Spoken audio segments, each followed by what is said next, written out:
Para muchos seres humanos la vida puede ser muy desagradable. Eso los lleva a creer o a convencerse o incluso a aceptar que tiene que venir una fuerza que los saque de donde se encuentran. Somos capaces de aceptar cualquier cosa. Es decir, somos capaces de firmar sin leer la letra chica, como dice cierto conocimiento popular, y luego las consecuencias son terribles. Eso se lo ha llamado en la historia de la humanidad un pacto con el diablo. Pero más comúnmente, y a raíz de una gran leyenda que surge, que tiene su auge hacia fines de la Edad Media, se lo ha conocido como el pacto fáustico, por su personaje más famoso, Fausto, el doctor Fausto, o Faustus, si ustedes quieren, que tuvo muchas repercusiones en la literatura. Estoy pensando en Marlowe, después vamos a hablar seguramente de ello. Por supuesto, la inmortal obra de Goethe, Thomas Mann en el siglo XX y otros casos que ya iremos nombrando. De hecho, les hemos dejado una tarea hace ya unos días. Ese pacto implica una serie de victorias, de triunfos, de éxitos, de aplausos, que son contingentes. Porque si hemos firmado el pacto, es porque creemos que luego va a haber otra cosa. Así que aquí no vale el yo no creo cuando estoy pactando y firmando. En la historia de la humanidad, lo más grave es la letra pequeña que hay detrás de esto.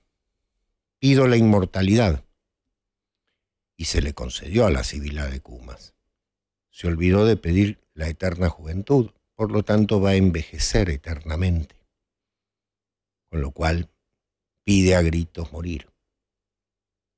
Pido que todo lo que toque sea oro.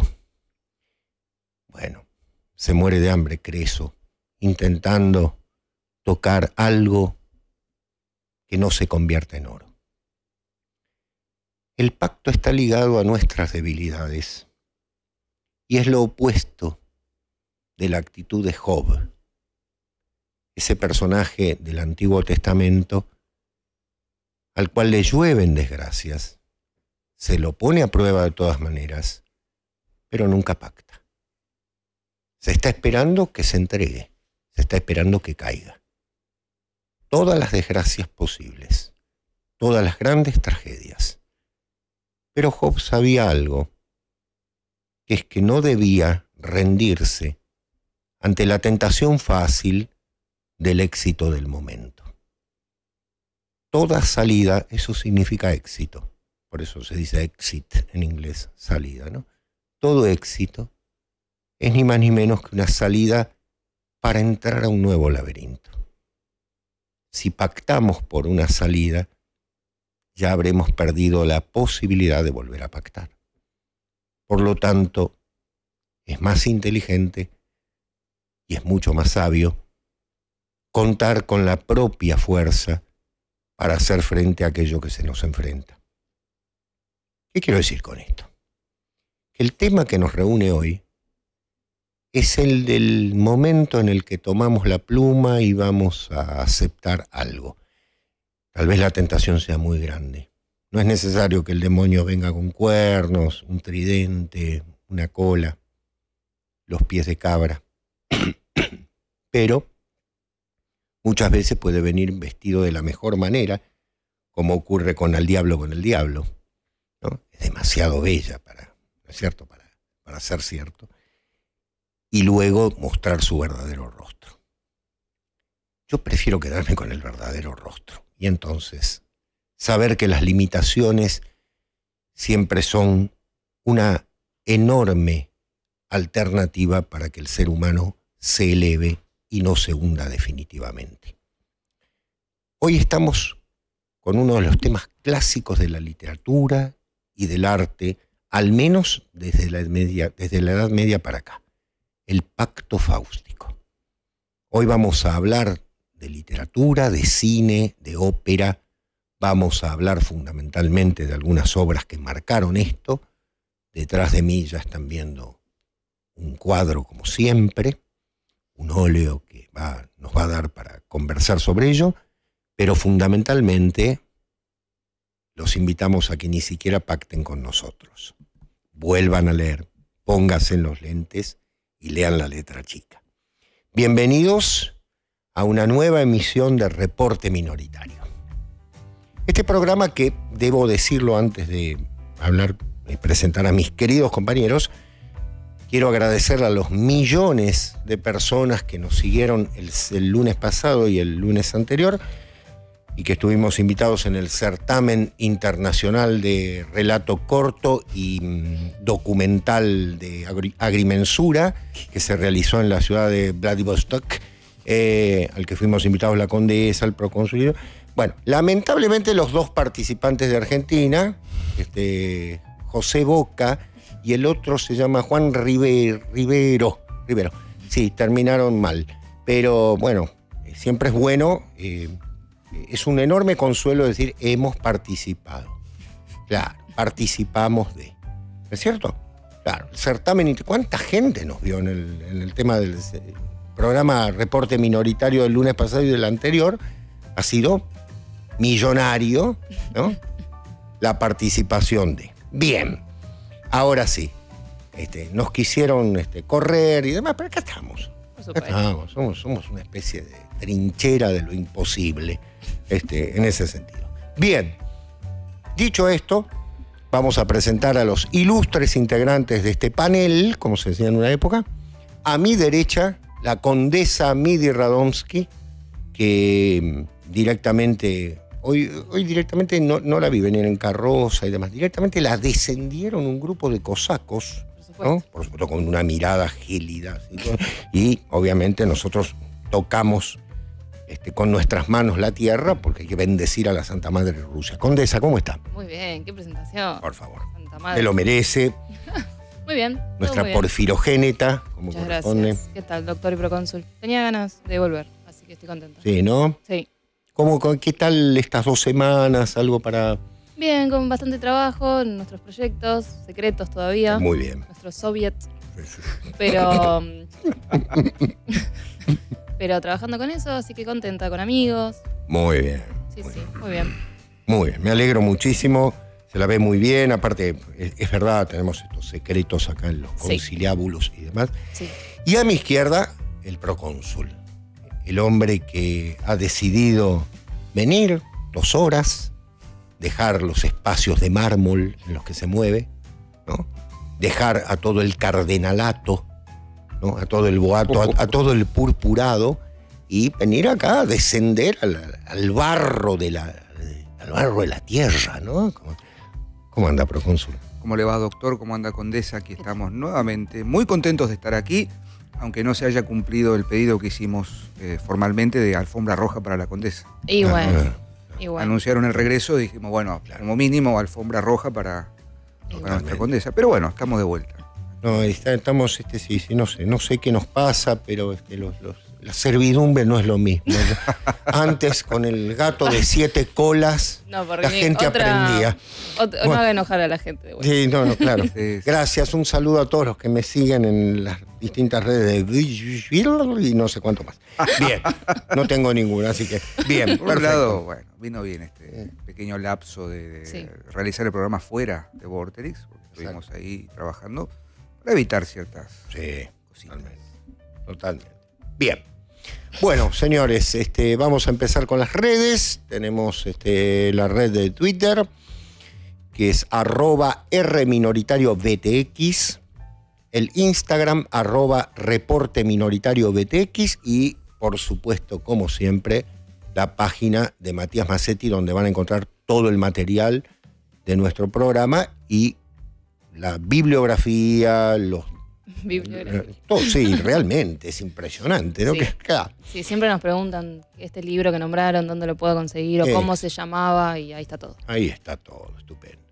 Y bueno, Condesa, a ver, Sí. ¿qué pasa el miércoles? Cuéntenos. El miércoles hay un evento, una ceremonia, mejor dicho. Bien. Siendo que se trata de nosotros tres. Obviamente. Era una ceremonia. No es un ritual, porque bueno. Claro, no, nos faltó, o tal vez había, pero bueno, No nos enteramos. no nos enteramos, claro, tal vez invocamos algo raro. Bueno, Claro. vamos a Lo estar. sabremos. Fuimos invitados a participar de Videorec. Vamos a estar Muy los bien. tres, reporte minoritario en Videorec. Tenemos un teaser para verlo, ahí Homerito me hace lock, así que lo vemos. ¿Te puedo ayudar en algo? Hola, sí, estoy buscando una película para alquilar. Reporte minoritario, ¿la tenés? ¿Sabés que justo no nos quedó? Yo no estaría tan seguro. Muy bien. Espectacular. La 21. Lo pueden ver por el canal de Cítrico, Crítico y Cítrico, en YouTube. Le mandamos un abrazo y muchas gracias por la invitación a la gente de Videorec. Para los que no saben qué es Videorec, es una suerte de Criterion Closet, se llama así en Estados Unidos. No es lo mismo, pero es un videoclub donde van personas y hablan de las películas que los marcaron y las películas que les gustan y por qué alquilarían de esta película. ¿O por qué no? O por qué no. Que ahí Uy, Porrini sí. se lució. Estuve bien, estuve bien. Y bueno, entre los tres hablamos de las películas que nos gustan, que nos marcaron y demás, así que le mandamos un abrazo a Cítrico, a Esteban, a Héctor, a todo el equipo de Videorec. Exactamente. Sí. Un cariño enorme, nos trataron de manera maravillosa, un afecto increíble todos, por supuesto Cítrico. Un genio. Sí. Realmente. Estamos muy orgullosos de haber podido participar de ellos. Así que bueno, el miércoles a las 9 de la noche. 9 de la noche se estrena Perfecto. en vivo por YouTube y después queda grabado. Perfecto, muy bien. Bueno, ¿qué tenemos hoy detrás? Tenemos un cuadrito de un pintor muy particular con un... Alguien dirá, pero no era el pacto fáustico esto, que iba a aparecer el demonio, ¿no? Bueno, no quisimos ser tampoco, ¿no? Claro, un dedo señalando, ¿no? Esto no es una dirección de calle, ¿no? Sino estamos pensando un poquito más. Tratamos por lo menos. ¿Qué Sí. tenemos, Condesa? Dígame. Tenemos a un Fuseli o Fuseli. Ujú. Yo le digo Fusli, pero es Fuseli, ¿no? Sí, Fuseli. Bueno. Esa ahí alemana es... Sí. Claro, porque es doble S, pero es Fuseli, esa una- no, es... Claro. Tendría que Es como Goethe. Claro. No es Goethe. Goethe, claro. Ah. Este señor es Fuseli. Muy Aunque bien, se escribe exactamente. Muy bien. Las hermanas fatídicas son tres brujas. Ya lo hemos tenido este muchacho Sí. en El vampiro, que tiene Sí. mucha correlación con el Ujú. pacto fáustico, con Lady Macbeth agarrando las dagas. Es el mismo Sí. pintor, como verán. Tiene su impronta y son tres brujas, ¿no? Ujú. Que están, no sé si se ve ahí en lo oscuro, hay como una suerte de... ¿Qué es? Una luciérnaga, medio un bicho, medio... Es un bicho de la noche. Un bicho de la noche, también en relación con el vampiro, como decíamos, y son, bueno, tres brujas, ¿no? Que están señalando y mirando hacia arriba lo que podríamos Exactamente. entender una Hécate. suerte de ritual. Claro, Hécate, totalmente. Claro, Ahí se Las ve fuerzas oscuras. ese bicho, que es una luciérnaga medio murciélago, Exactamente. medio extraño. Una polilla, dicen, por ahí puede ser. Claro. Parece un poco más siniestra, pero puede ser. Exacto. La polilla malvada. Nopol, matapolillas Nopol. Cuida la ropa. Bien, claro. Con Claro. polillas que se desacatan. Nopol las mata. Bien. Un Perdón. homenaje a Lelutier, que es, bueno, uno de los grandes hitos de la cultura de la Argentina, ¿no? Sin lugar a Totalmente, dudas. totalmente. Bien. ¿Por Ahora- qué tenemos las hermanas fatídicas? Bueno, Procónsul.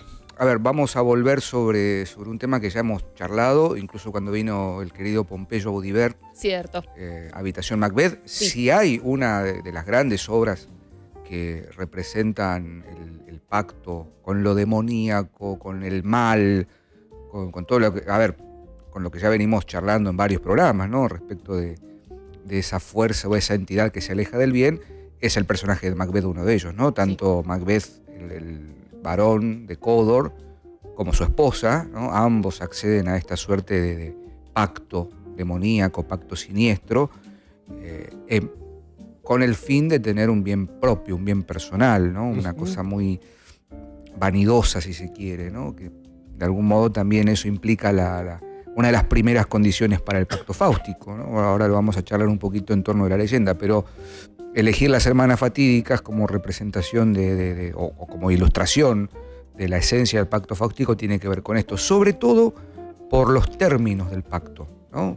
Si nosotros empezamos a desilvanar un poquito la temática de hoy, siempre el demonio o estas entidades siniestras que, como decía el doctor en el monólogo, nos dan a firmar ese pacto con sangre, siempre hay una letra chica que uno desconoce, ¿no? Y hay que leer entre líneas para poder identificar los términos reales del pacto. Bueno, en el caso de las hermanas siniestras, con esta suerte fatídica, ¿no?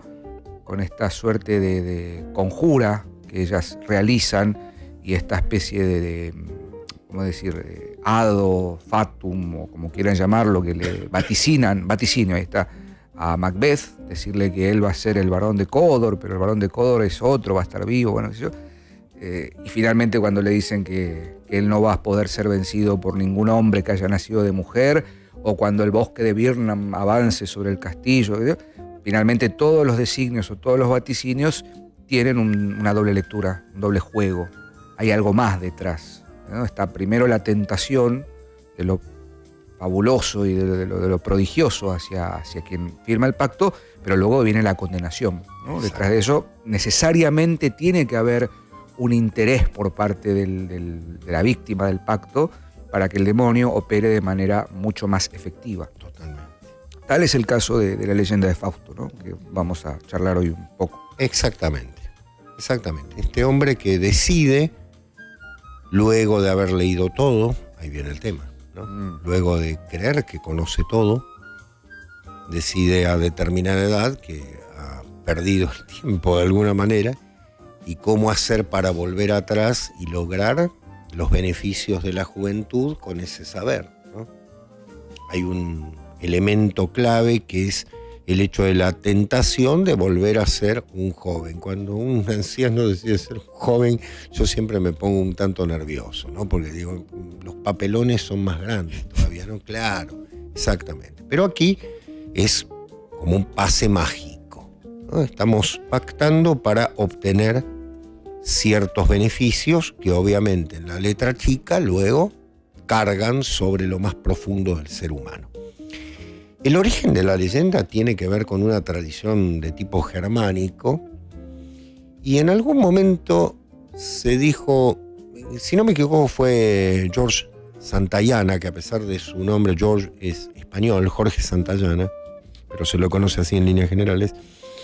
Él comentaba que así como el gran héroe español es el Quijote, ¿no? El modelo del héroe español y demás podríamos decir, el héroe italiano es al estilo de Dante, no el héroe teológico, el héroe alemán es el Fausto, es decir, el que en el fondo termina pactando, ¿no? Para intentar obtenerlo todo, entregando todo, ¿no? Incluso hasta la destrucción.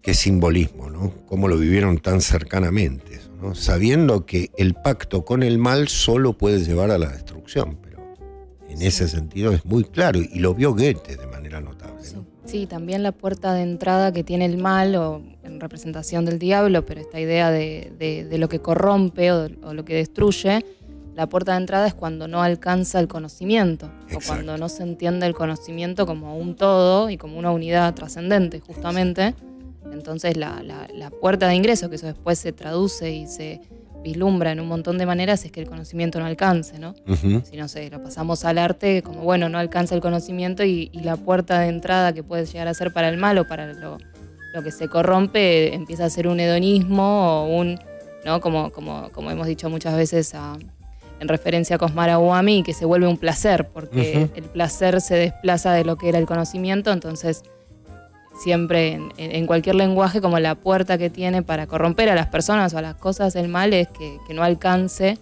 justamente porque no se comprende la unidad trascendente, ¿no? Que es el conocimiento. Totalmente.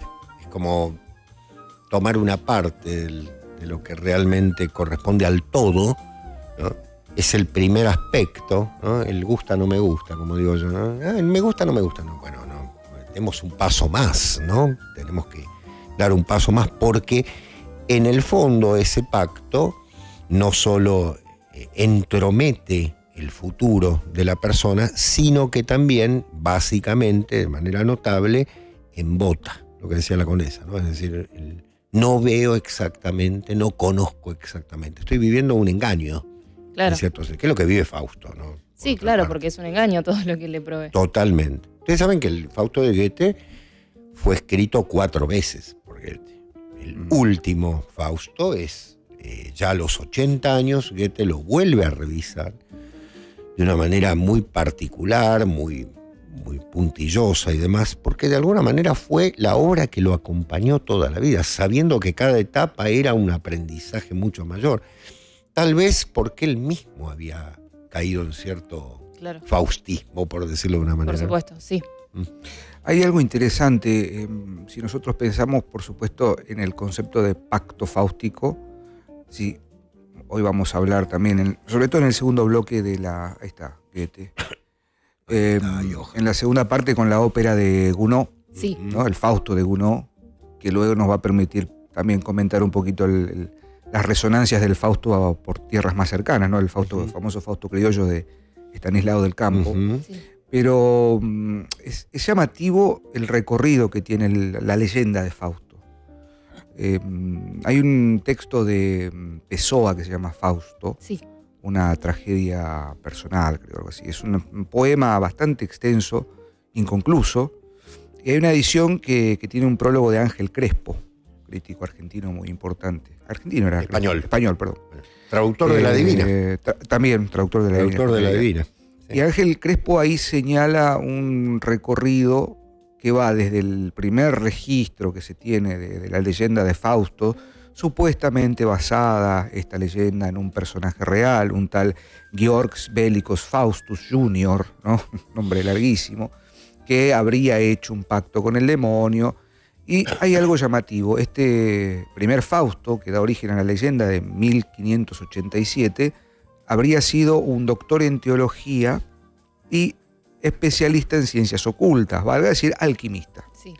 Con lo cual, lo que decía la condesa tiene un punto valiosísimo. Es necesario que haya por parte de la víctima, entre comillas, o del tentado para el pacto, un conocimiento prácticamente total de las ciencias y de la unidad trascendente del conocimiento, pero que es limitado, ¿no? Es decir, no alcanza esto, hay algo que está incompleto. Entonces, el demonio, Mefistófeles en este caso, tiene la zanahoria, digamos, con la cual va a atentar a este doctor, bueno, hay algo más, puedes saber más, puedes saberlo todo, con lo cual hay una contrapartida que es, bueno, ¿a qué precio? Digo, es el principio fundante del pecado original, volvemos a decirlo, si tomamos literalmente lo que sucede, que lleva a Adán y Eva al pecado original, es la tentación del demonio, disfrazado como serpiente, que le dice, bueno, Dios les ha dicho que no coman ¿de qué árbol no hay que comer? Del conocimiento, del fruto del árbol, del conocimiento del bien y del mal. No, hay una cuestión moral en ese caso. Exacto. No es una cuestión meramente del conocimiento trascendente de todas las cosas que existen, sino del conocimiento moral de lo que es bueno y lo que es malo. Correcto. Entonces Fausto es ese personaje en la leyenda, dice Ángel Crespo, en la primera leyenda de 1587, que acumula el conocimiento total de ese momento de la historia de la humanidad y de ese momento de Alemania. Una Alemania, dice Ángel Crespo, que empieza a formar parte ya de los países reformados. ¿Correcto? En 1588, una segunda instancia, está The Tragical History of Dr. Faustus, de Marlowe. Christopher Marlowe. Y dice Ángel Crespo algo muy interesante. Si bien, por supuesto, el Fausto de Marlowe tiene antecedentes en las leyendas alemanas y en el personaje legendario de Fausto, en Inglaterra todavía no tendría tanta potencia. ¿Por qué? Porque todavía en esa época había como una suerte de resquemor en torno del protestantismo y el catolicismo, entonces la figura de lo demoníaco no iba a tener tanta fuerza recién hasta 1600 y monedas, con la muerte de Isabel I y con el ascenso de Jacobo I, que por cierto fue uno de los primeros monarcas ingleses que escribió un libro sobre demonología, un tratado de demonología. Sí. De hecho, el Macbeth de Shakespeare está dedicado a Jacobo I porque la temática que aborda la obra es de corte demonológico, si se quiere. Exactamente. Y finalmente, en 1807-8, 200 años después casi, vamos a tener la tragedia de Fausto, tal como la conocemos, o digamos la más paradigmática de todas las expresiones literarias, que es el Fausto de Goethe, ¿no? La tragedia de Fausto, que como bien decía el doctor, tuvo varias etapas, incluso en las ediciones más actuales, o cualquier edición de Fausto, tienen dos partes, ¿no? La publicada en 1808 y la publicada en 1832, que es la segunda parte, ya con un Goethe muriendo. Claro. Muere un año después, creo que Goethe muere en el 33, y el primer Fausto es de 1808 y la segunda parte es 1832, como decíamos. Pero a lo que quiero llegar es a esto: en qué medida también hay que pensar el Fausto ubicado en el tiempo en el que es escrito, o en el tiempo en el que es pensado el mundo, sí, en torno del conocimiento y en torno también de lo que señalaba la condesa en relación con el conocimiento y la mirada trascendente de ese conocimiento. Bueno, hay una frase de Goethe, justamente, que no puede ser más precisa en ese sentido, que dice: si quieres conocer al poeta, tienes que ir a la tierra del poeta. Una frase de Goethe, que justamente a lo que hace referencia es: no puedo traer las cosas a mí, sino que tengo que ir a las cosas, ¿no? Las cosas, bueno, las obras. Totalmente. Se entiende, ¿no? Claro. Como, por supuesto que el Fausto tiene como decía el procónsul, un pie anclado en Alemania. Claro, y todas las obras, ¿no? Tengo que trasladarme a la tierra del poeta si quiero entender al poeta. Exactamente. Por otra parte, la época, ¿no? Muy bien decía el procónsul, 1587, estamos en el siglo XVI. Hay algo que se ha despertado. Ya tuvimos un programa sobre Renacimiento y Barroco, pero en ese momento en Europa se está dando un paso definitivo terrible, ¿no? Que es el hecho de el redescubrimiento de ciertas disciplinas, pero leídas desde otro punto de vista. A ver, la alquimia no nació en ese momento, ya existía. La teurgia también, la magia también y demás. El tema es cómo se les leyó. Cuando Marsilio Ficino, Pico de la Mirandola vieron esto como un juego, la cosa se complicó enormemente. Por eso a veces decimos somos un tanto particulares con el Renacimiento, ¿no? Cómo puso la lupa sobre ciertas cosas con una lente colorida, ¿no? Cambiando cierto sentido tradicional, ¿no? En ese sentido. Y Alemania, que es una tierra que no existe desde el punto de vista de la unidad, está en conflicto constante y demás, va a ser el caldo de cultivo, la tierra promisoria de un montón de estas cosas, ¿no? Fíjense que no se dio exactamente, no sé, en Italia, se dio en Alemania, en una Alemania que todavía hacía falta que se reconociera como tal, no faltarían 300 años para reconocerse. Sí. Así que sí, claro, exacto, esto de ir a la tierra, ir al lugar y demás, ¿no? También el gran conflicto del ya no prerromanticismo, acá hay que hacer alguna precisión, el Sturm und Drang, ¿no? La tormenta o la tempestad y el arrojo, tempestad y asalto, no sé cómo quieran traducirlo. Tormenta y furia. Tormenta y furia.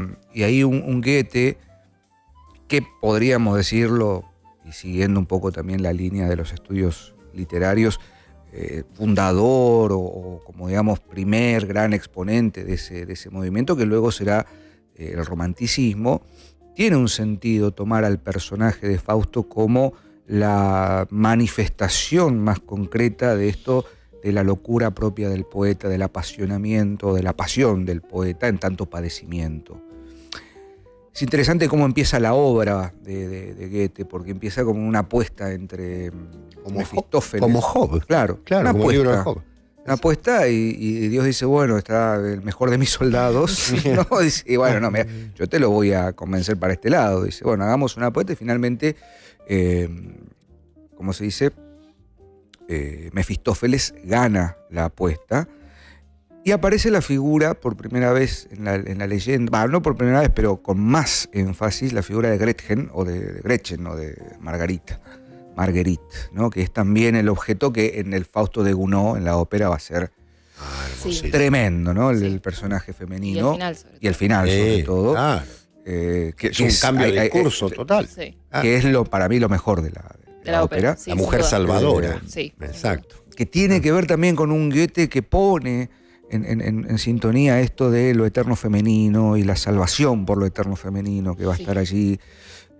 Pero bueno, el personaje es Fausto, ¿no? Esta figura ambivalente, esta figura del trickster, ¿no? Del que engaña, un poco siguiendo la tradición nórdica de Loki, si se quiere. Está la presencia ahí del demonio pendenciero. De estos nórdicos siempre. Del daimón, incluso griego, que es engañoso, que es... sí, siempre estamos un paso adelante, ¿no? Mi cabellera rubia sí lo determina.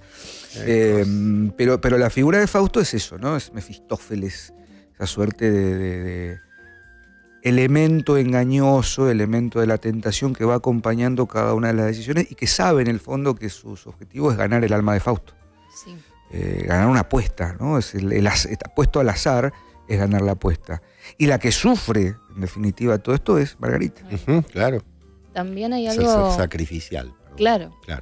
Que justamente lo que entra en disputa, en realidad, que ahí entra la parte de estos conocimientos son de ocultismo y de alquimia, que no es particular, más allá de, por supuesto, la época y demás, que los saberes eran saberes alquimistas, tiene que ver porque justamente lo que intenta robar este diablo, lo que intenta esta pulseada con Dios, lo que se disputan, digamos, es el secreto, justamente. Totalmente. Muy Entonces, bien. El saber alquímico o el saber, bueno, el conocimiento en sí, ¿no? Pero digo, relegado o puesto... Lo voy a dar vuelta, digamos. Claro, puesto en la alquimia tiene que ver con eso, con lo que está en disputa en cualquier lucha de bien y mal que a lo largo de las tradiciones, y por supuesto también es interna muchas veces, ¿no? Como la gran guerra, en las tradiciones, que es la guerra interna, es esa disputa de el secreto, ¿no? Porque, bueno, se dice ontológicamente, que hablábamos de la unidad trascendente, que justamente la unidad trascendente de todas las tradiciones, que por supuesto eso se plasma formalmente en el arte, es que hay dos realidades, ¿no? Una, o digamos dos aspectos de la realidad, mejor dicho, no dos realidades. Una material, que es la que vemos todos, la materia, los placeres y demás, que es lo que quiere recuperar Fausto, y la oculta, que se ve con el corazón, que se ve con el conocimiento, el kaibi, dicen los árabes, ¿no? El ojo del corazón. Exacto. Y esa es la gran disputa, ¿no? Que por supuesto el mal lo niega, pero para obtenerlo... Claro. Entonces, lo que pierde en la pulseada con la trascendencia y lo que relega a Fausto es justamente la entrega del secreto de esa realidad superior o de esa realidad trascendente por una perpetuidad de la materia. Y exacto. Ahí por eso entra también la figura vampírica y demás, ¿no? Aparte, doctor Condesa, ¿cuál es el campo de batalla de este secreto, de esta disputa de secreto? La condición humana. Sí, claro, muy bien. Es inevitable, o sea, el mal... no existe en tanto, no tiene corporeidad, siempre y cuando no se pueda, esto ya lo dijimos en el programa dedicado al mal, siempre y cuando no pueda materializarse en el hombre. Totalmente. No existe, pero existe para es la eterna alejarse, negación. Es la eterna negación. De hecho, Mefistófeles le dice, cuando Fausto le pregunta quién eres, él le dice, bueno, entre muchas cosas soy lo que todo lo niega. Perfectísimo. Sí, non serviam, es literalmente el non serviam. Exacto.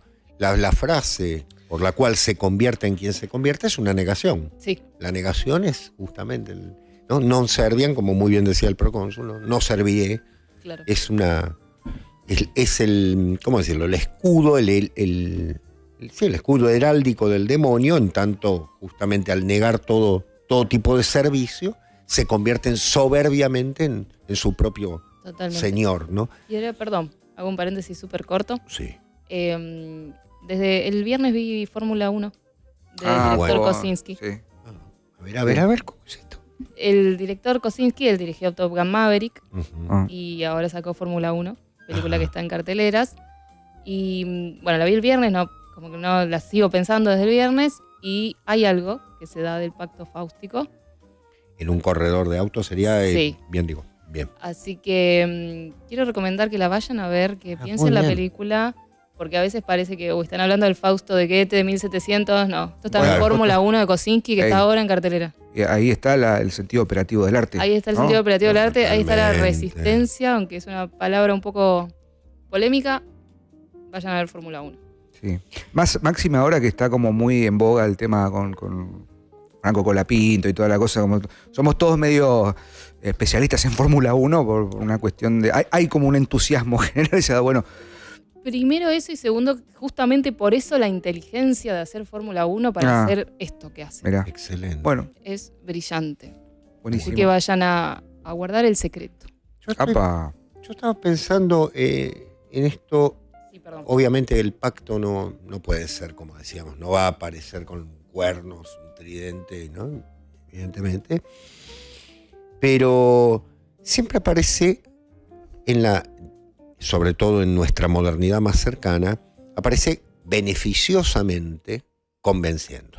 Sí. A ver, yo te voy a poner un chip acá, ¿no? Y con ese chip vas a poder pagar el café que tomaste en tal, vas a poder entrar a la obra social, ¿quién se va a negar? Dice, qué maravilla. Y después el reseteo generalizado llegará, ¿no es cierto?, de forma notable sin que nos demos cuenta. Es decir, la aceptación, en muchos casos, de cierta exacerbación de lo técnico, destruye la condición humana de una manera notable. Ahora, no es que salgamos a romper las máquinas, vamos a usarlas para nuestro propio cometido, ¿no? Intentando justamente que no se convierta el ser humano en un Fausto que firma sin mirar, ¿no? Por supuesto. Es decir, nadie está diciendo hay que destruir todo y demás, sino fundamentalmente saber qué. Porque en la condición humana, en el pacto que el ser humano está haciendo, tal vez allí sí esté su fin. Sí. Hay un pacto fáustico que no vemos nunca, pero que vemos las consecuencias. Drácula, de Stoker, ¿cierto? ¿Dónde está el pacto? Pero bueno, piensen ustedes en qué queda, ¿no? Ese ser. Queda convertido en un servidor de lo peor, ¿no? De lo peor y del peor. Y es una mujer la que lo salva, ¿no? Otra vez, ¿no? En Nosferatu incluso, ¿no? Su versión más... Por supuesto. Ahora sale una nueva de Luc Besson.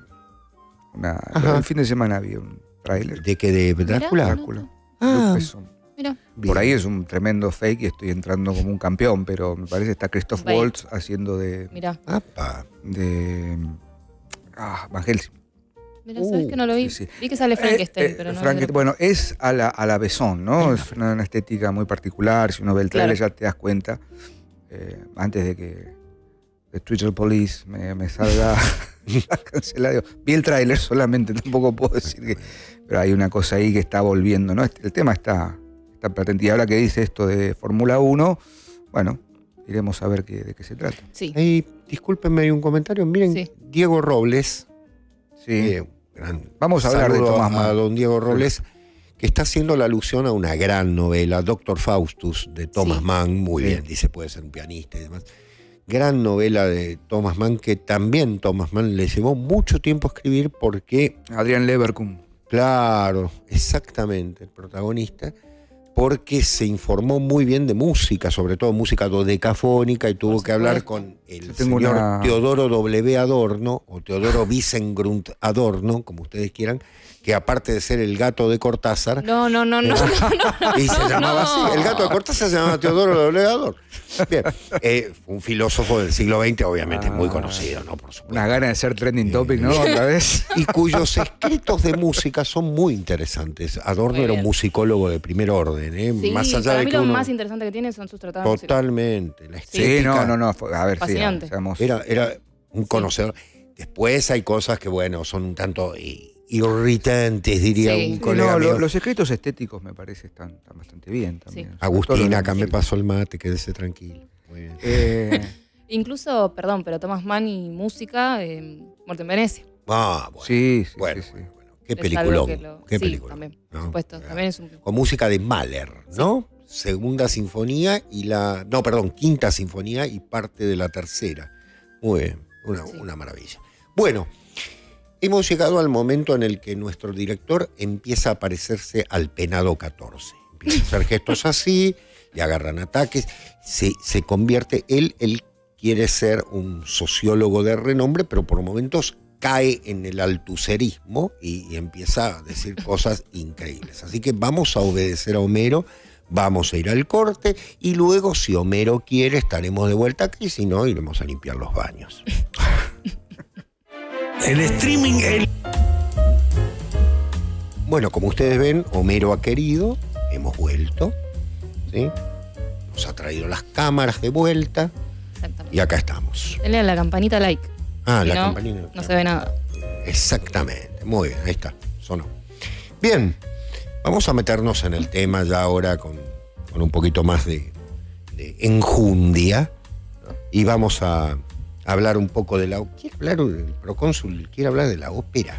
Podemos hablar, ópera? intercambiar. A ver, la ópera Fausto de Charles Gounod es una de las más conocidas interpretaciones musicales, aunque hay otras adaptaciones, otras versiones de temas fáusticos. Sí, el Mefistófeles de Boito. Mefistófeles de Boito. Muy bonita la ópera Mefistófeles de Boito. Tal vez no hayan escuchado nunca a Gounod, pero sí lo han escuchado. Sí. Porque hay una versión del Ave María de Gounod que es una de las más conocidas, junto con la de Schubert, por supuesto, que es un Ave María cuyo tema es una improvisación sobre el primer preludio en do mayor del clave bien temperado de Bach, que todos de algún modo hemos escuchado en algún momento. Incluso si han estudiado música formalmente, piano por ejemplo, seguro fue una de las primeras obras que a uno le hacen tocar, que es un clásico. Entonces Gounod es el autor de esa melodía, el Ave María. Después si quieren lo buscan, no queremos entrar en conflictos con el copyright porque seguro después nos cortan en el diferido la música. Pero a ver, en líneas generales, como para no aburrirlos con el argumento, porque vale la pena ver la obra de Fausto de Gounod. Es una ópera de 1859, estamos ahí en pleno siglo XIX. Gounod podría ser, Sebastián, a ver, corregime, considerado un poeta romántico, un compositor... Sí, es un post-romántico. Post-romántico, sí, ¿no? Más. Lo corto con esto, procónsuli. Adelante. Es un representante de lo que se llama la Grande Opéra. La Grande Opéra es un modelo francés que entre los años 1830 y 1870 desarrolla una estructura de ópera, lo digo rapidito, en la que primer acto acción, segundo acto bailarinas. Tenía que haber ballet, ¿por qué? Porque después se llevaban a las bailarinas. Era así, ¿no? Y tercer acto se retomaba la acción, ¿no? Y demás. Uno puede ver ciertas óperas italianas incluso adecuadas a eso. A eso se lo llamaba la gran ópera, vamos a decirlo en castellano. La idea era que se involucrase al ballet, el músico escribiese todo un acto de ballet. Bueno, Gounod es un gran representante de esto. Y de una ópera extensa, no es una ópera breve, no estamos hablando de óperas de 1 hora y media, son más extensas. También hay que decirlo, convivió con Wagner, ¿no? Que hizo lo opuesto, ¿no? Pues Wagner, nada de gran ópera, ¿no? Claro, no podía soportar esa cosa. De hecho, cuando estrenó Tannhäuser en París se armó un lío de novela porque no quiso poner el acto de baile en el segundo cuadro y en el segundo acto y se armó un lío de novela. Pero es un poco el representante de esto, ¿no? Y fundamentalmente un músico de destacadísimas melodías, ¿no? Sí, el aria Salut de Mer. Por eso mencionaba primero la clásica melodía del Ave María, Claro. porque ahí hay un juego también, ¿no? de apropiación, porque toma, literalmente es la pieza de Bach, Preludio de Bach. y le cambia la melodía al Ave María, y sobre la base de ese preludio construye el Ave María. La ópera, a ver, obviamente está basada con ciertas libertades, Sí. en la tragedia de Fausto de Goethe. Está dividida en 5 actos, por supuesto. Hay una diferencia sustancial respecto de la obra de base, que es que Fausto es considerado un personaje ya derrotado, vencido. De hecho, la obra empieza con una suerte de entrega a la muerte. Él quiere suicidarse, ¿no? Quiere tomar ese veneno. Y aparece allí la figura de Mefistófeles y troca el veneno por el elixir de juventud eterna. Y ahí empiezan las andanzas. Los 5 actos vamos a ver y a tratar de profundizar un aspecto que en la obra de Goethe no está tan marcado, que es la figura salvífica y salvadora y casi catártica de Margarita. Sí, incluso ¿no? La dinámica de conversación en todos los sentidos se da más entre Margarita y Mefistófeles que entre Mefistófeles y Fausto, totalmente. Como en Goethe. Fausto es el nombre de la tragedia, pero en todo caso está como corrido de lugar por momentos. Sí, le interesa más Margarita. Le interesa más Margarita y eso se va a dar bien en el final. Sí. A ver, en líneas generales son 5 actos, como decía el doctor. El primer acto está centrado en la presentación de de la relación que se va a establecer entre Fausto y Mefistófeles, el trueque, el cambio del veneno por el elixir de la vida eterna. El acto segundo, que claro, necesita el despelote, dicho en términos no muy académicos, se refiere al coro de estudiantes, ¿no? Coro de estudiantes y soldados. Están los borrachos. Están todos los borrachos. Que era el momento en el que entraba la Bohème en París y a ver a las chicas bailando. Bueno, en fin. Me acuerdo que el año pasado, por otra razón, vi el Cid de Cornell, el de Massenet, que es de la época también de Jules Massenet, y también el segundo acto era eso, la Gran Opéra, era como un despelote, y después viene una muerte, una tragedia terrible, porque justamente el acto tercero es, digamos, la parte más tensa de la obra, que es toda la seducción de Margarita, como Margarita finalmente cae bajo los embelezos de este Fausto joven que la seduce, que al principio es una figura de contemplación y luego termina siendo objeto de posesión, ¿no? Sí. El acto cuarto, que es toda la deshonra de Margarita, aparece, como también aparece en el Fausto de Goethe, el personaje de Valentín, que es el hermano de Margarita, y hay una deshonra porque de algún modo Fausto desestima, no se quiere hacer cargo del bebé que ha engendrado con Margarita, y finalmente el acto quinto, que es, bueno, la noche de Walpurgis, tema importante creo que es el 3 de abril, por ahí, no me acuerdo bien cuál es la fecha exacta, pero es una noche, según la tradición germánica, en la que los demonios y las entidades preternaturales conviven y salen de sus lugares, la noche de Walpurgis, ¿no? Donde, por supuesto, se da un desenlace a la obra y hay una diferencia sustancial respecto de la obra de Goethe, que es que Fausto finalmente tiene que cumplir con su parte del pacto y ceder su alma al demonio, pero hay una diferencia. En la obra de Gounod, en la ópera de Gounod, la figura de Margarita es elevada, es un coro final espectacular donde la mujer, la figura femenina, termina siendo, como dijimos anteriormente, ya no objeto de sacrificio, sino objeto de salvación. Incluso dice Cristo renacido. Exactamente. Claro. Es que eso es en líneas generales. Ella dio todo por él. Sí. No tuvo doble intención. Es lo justo, está perfecto, muy bien. Eso a nivel argumental. Ahora es interesante pensar cómo y por qué Gounod decide tomar estos elementos puntuales del tema y del tópico del pacto fáustico.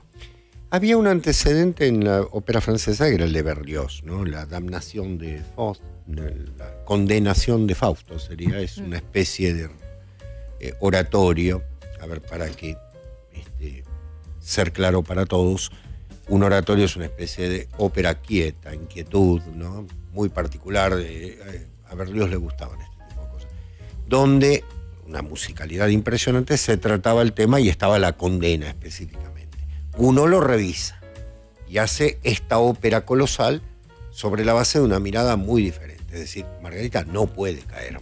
Margarita ha dado todo para salvarlo. Es decir, no sería realmente lo razonable y lo justo, ¿no? En todo sentido.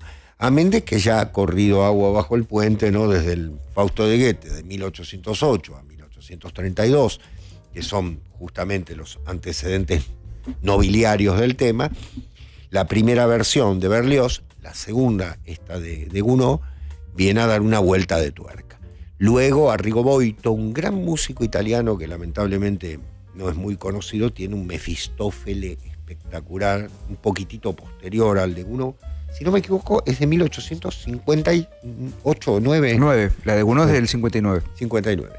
Claro. Estrenada en el 59. Claro, de esos años. Bueno, la de Boito es de 1870, por ahí más o menos. Disculpen si no tenemos, sino que Cítrico se haga cargo, ¿no es cierto?, de nombrar a las personas que nos equivocamos. No va a faltar un representante de cierta fecha, claro. De la teoría rupturista. Claro. Hay una teoría nociológica que trabaja. Claro. Me interesó muchísimo porque es aristotélica. Viene con una clasificación, ¿no? Vieron que Aristóteles clasifica. Bueno, Cítrico se ha puesto a clasificar también a ciertos seres que han que les cuesta sentarse cómodamente, ¿no? Claro. Para decirlo de una manera. Muy Qué elegancia el doctor Es- para Hablando de la ópera. Sí, de uno. Bueno, Este todo tiene que ver programa es con así. todo. Este Este es el programa acto de- segundo de una Claro. gran ópera. ¿Esta es la gran ópera o estamos en Claro. el acto segundo? Donde Acá entran hay- los borrachos. Ahora, Exactamente. fíjense ustedes, 1859. Ahí nomás, en 1865, por allí. 66. esa- ahí está. Un representante. Salió el cul de sac.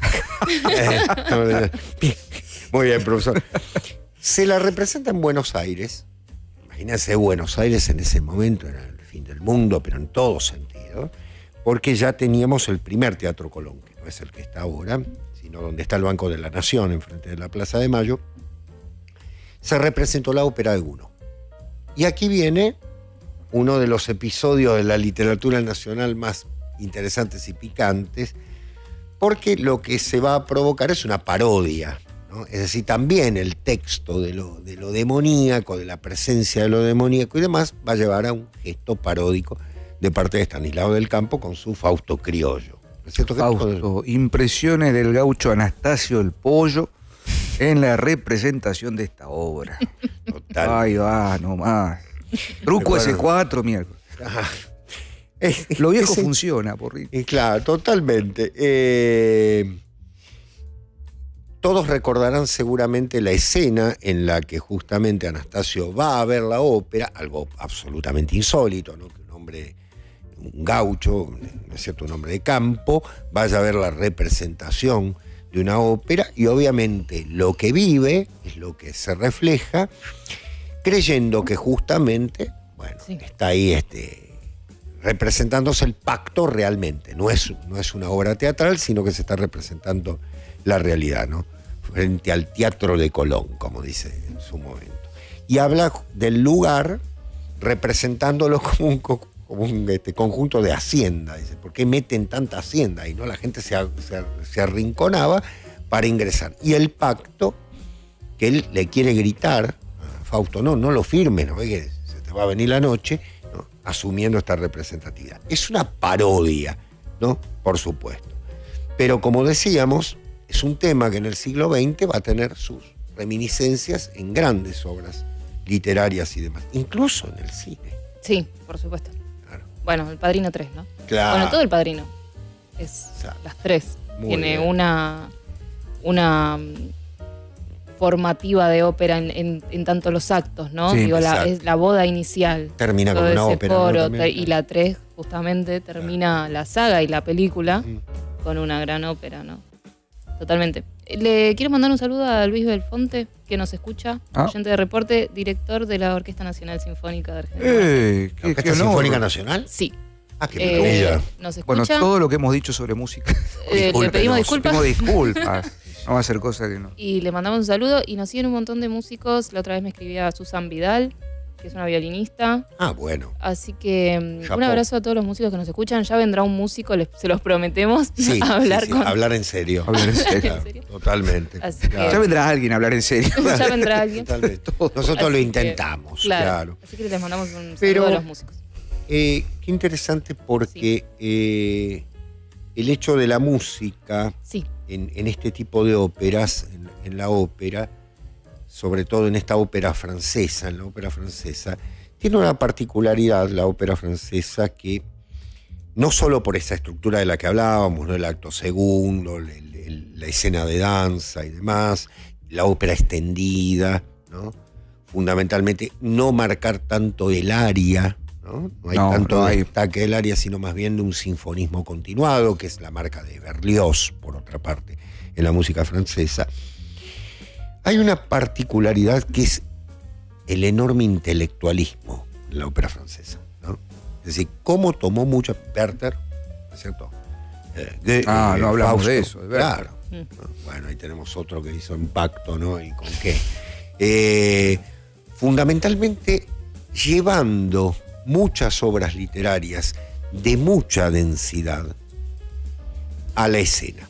Ustedes me dirán, profesor, está disertando fuera del tarro porque realmente, claro, otra vez Lelutier, ¿no? Porque el mismo Mefistófeles el mismo disfrazado. Verdi, ¿no es cierto?, ha llevado grandes, sí, pero tengan en cuenta lo siguiente. Verdi tomó mucho éxito del momento, ¿no? La Traviata tomó La Dama de las Camelias, que como todos sabemos es una hermosa novela de Alexandre Dumas, que la convirtió en una ópera genial, ¿no? Pero bueno, la novela, en fin, valga decirlo. O La Fuerza del Destino, que la toma sobre Don Álvaro, La Fuerza del Sino de García Gutiérrez, que debe ser uno, no, del Duque de Rivas, que debe ser uno de los plomazos más soberanos que se han escrito, y él hizo una ópera colosal, pero en este caso los franceses toman clásicos de mucha densidad, Goethe, ¿no es cierto?, está el Werther, el Fausto, Sí. ¿no?, para convertirlas en óperas que no es fácil trasladar. Siempre tal vez por esa marca de decir, vamos a intelectualizar la obra, ¿no?, más allá de todo ello. Bueno, lo hablábamos cuando hicimos la ópera de Madame Butterfly, que parece que la ópera, sobre todo la ópera, quedó, digo, le pasa a las artes, pero la ópera puntualmente quedó relegada como una cosa de alta cultura y demás, y era todo lo contrario. De hecho, tomar el Fausto, que era literatura baja, ¿no?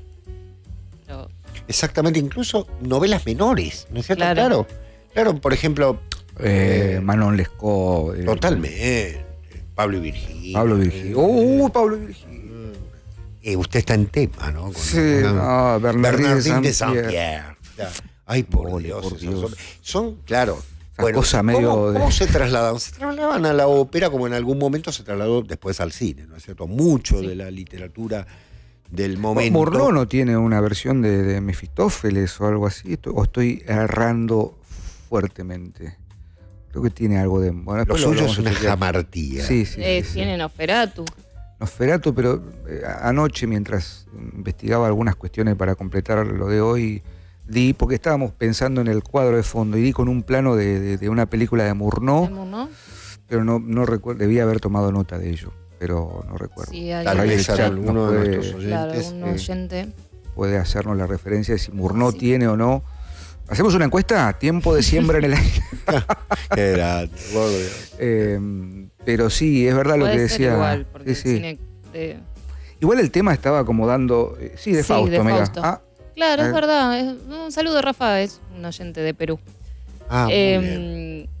Es verdad, claro. Está el Fausto de Murnau. Sí, claro. Sí, hay un Fausto de Sí, Murnau. sí. Bien, Lo bien. ahí. quiero buscar para no Bien. decir pavadas, pero estoy casi segura que es verdad. Yo Perfecto. tengo dos Claro, está el referencias. Fausto. Dos referencias en la literatura del mismo autor, que está el tema dando vueltas también allí. Y vuelvo a esto, ¿no? Cómo los ingleses en esa época esquivan el bulto, ¿no? Se corren del lugar.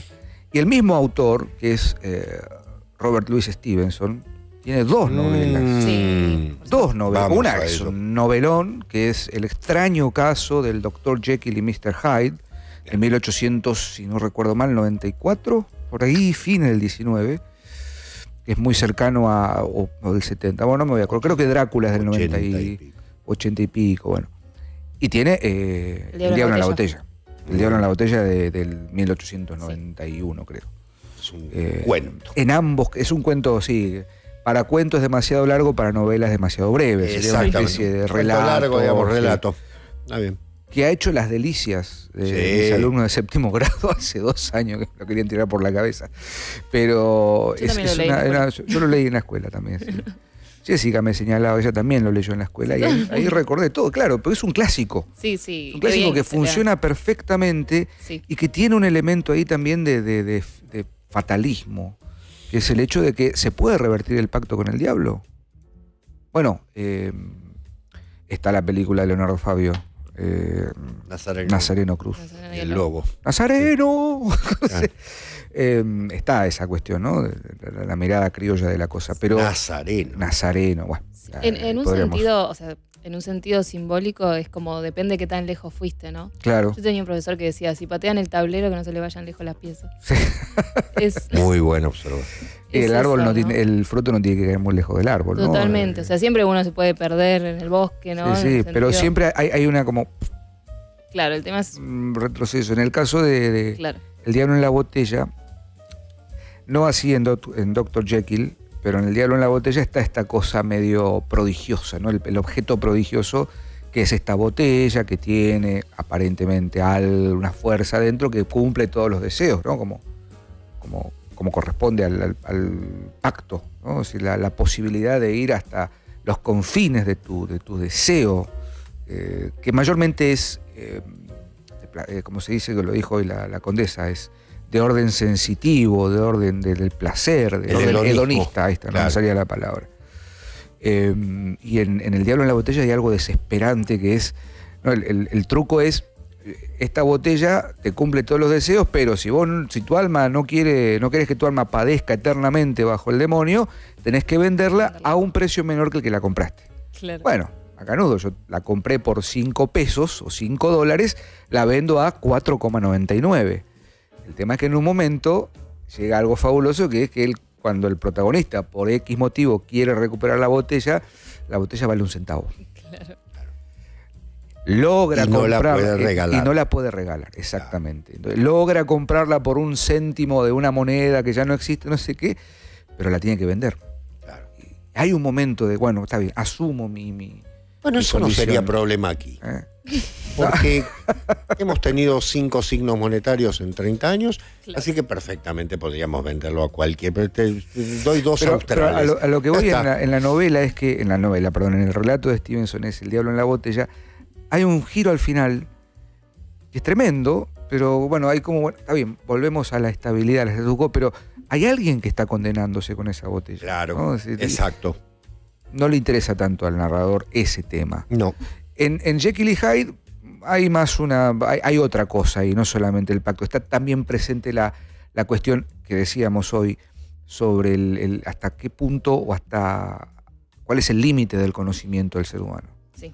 ¿No? Y hay un límite que es trascendente, ¿no? que si no hay una correcta conducción de la iniciación o del conocimiento o una canalización de ese conocimiento, termina derivando en perdición del alma, ¿no? Totalmente. Incluso la muerte del protagonista. Claro. Bueno, la novela que reúne un poco todo esto, incluso la ópera, aparece muy en primera línea, es El fantasma de la ópera. Ah, bueno. Que incluso está la figura de Christine, que ahí sí es más similar a lo que es Hermosísima novela. a lo que es la ópera del Fausto, porque la que vende su alma en realidad no la llega a vender, está todo el tiempo en esa disputa, es Christine, y que incluso está esa ni siquiera es una dualidad, ¿no? Es una cosa multifacética del fantasma de la ópera, ¿no? Iba a decir, no quiero spoilear el fantasma de la ópera, Bueno. no sé si puedo hacer eso, pero sí es posible. Pero digo, el fantasma de la ópera en principio se presenta como el ángel de la música. Ujú. Era una leyenda que tenía ella Claro. de su antiguo padre, que le decía, hay un ángel de la música que elige a algunos, ¿no? Como esta cosa de el regalo del secreto, ¿no? La protección, ¿no? Claro, y el regalo del misterio, porque siempre Ujú. poder ser como parte de ese engranaje, de una transmisión, de una vía de transmisión, como es la tradición, que no es más que una vía de transmisión, es un regalo, ¿no? Como ser merecedor de ese misterio. Exacto. Y en principio el ángel era como, bueno, la gente talentosa que tiene este ángel de la música justamente los visita. Y después, bueno, ya se encuentran con el fantasma de la ópera, ¿no? Y después con algo peor, porque, bueno, se enamora el fantasma de la ópera. Claro. Entonces cosa que pasa. Hay algo peor que el pacto, es Cosa que pasa. enamorarse del fantasma de Sí, la la ópera. verdad que, claro. Cosa que- Claro.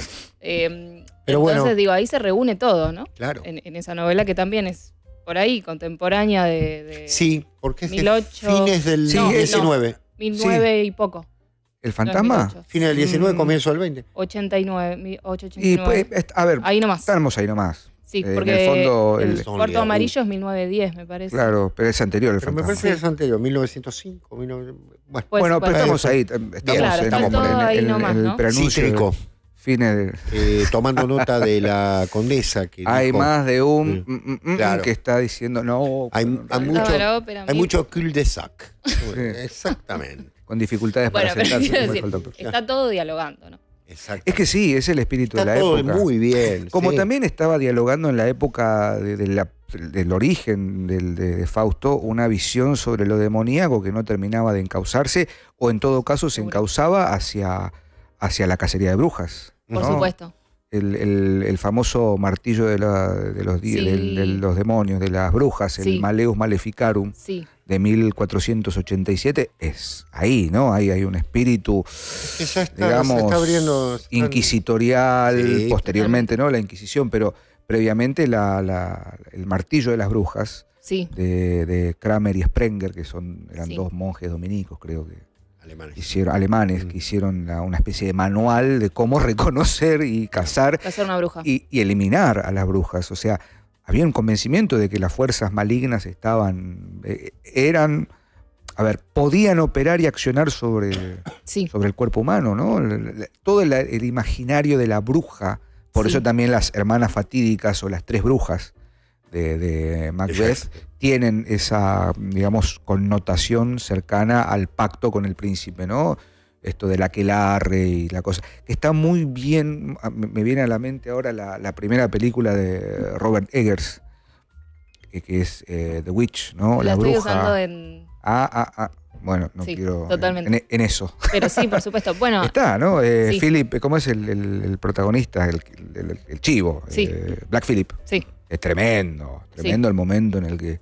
¿No viste La Bruja, no? No. 2015. Robert 2015, Eggers. peliculón de Ahí Robert vamos. Eggers, que le habla al oído. Totalmente. Do No you puede. want to- Y esa cosa el personaje de Anya Taylor-Joy, no me acuerdo el nombre ahora, toma una decisión y listo, pacta, sí. Bueno, que ahí es otra de las caras del pacto fáustico, ¿no? Porque ahí tiene que ver con una... No quiero decir libertad, porque no es libertad, pero... Ahí está, mira. Ahí la vemos. Sí, con una trascendencia del cuerpo, ¿no? Es un poco una inversión. Es la inversión. De hecho, el plano final de la película, corríjame por favor, porque Sí. yo estoy hablando de oído, hay una iluminación, pero contrainiciática, Claro. porque no es iluminación en definitiva. Claro. Es una iluminación que eleva, pero lo que ilumina la luz no viene de arriba, la luz viene de abajo. Y Totalmente. y cuál es el objeto, digamos, la causa de esa luz, ¿no? Es un fuego, ¿va?